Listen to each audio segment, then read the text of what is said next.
မိတ်ဆွေတကယ်ချင်းများအားလုံးမင်္ဂလာပါဟောတော့ဆက်ပါကျွန်တော်ရဲ့ချစ်မိတ်ဆွေတွေပါဒီ26ရက်6လ2026ညနေမှာ30ဝမ်းချိန်ကြံကနန်းပြည့်ရေခွန်ရ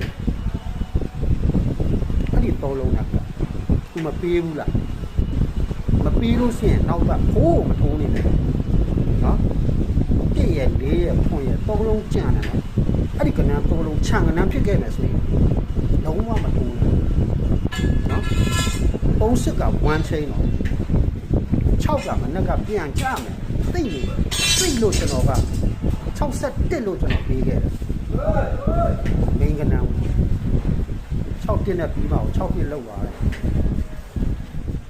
ကံတရားနဲ့မဆိုင်တော့ဘူးเนาะဒါကတော့ညစ်ပတ်တယ်လို့ခေါ်သွားပြီ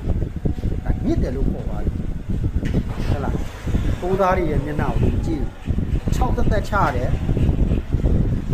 ပြီးသွားတဲ့အခါကျရင်ကဏ္ဍတစ်နဲ့မတွဲပြီးပဲနဲ့ကဏ္ဍအဟောင်းနဲ့ပြန်တွဲတယ်ဒီညနေမှာကဏ္ဍအစ်မချပြီးဆိုရင်ကျွန်တော်မရှိမထိုးနဲ့တော့เนาะနားပလိုက်အပေါ်လုံးနားအဲ့ကြောက်မှမထိုးနဲ့ကျွန်တော်ရဲ့ရှင်းနေကြပါလေအခုကျွန်တော်ပြီးသွားတယ်နော်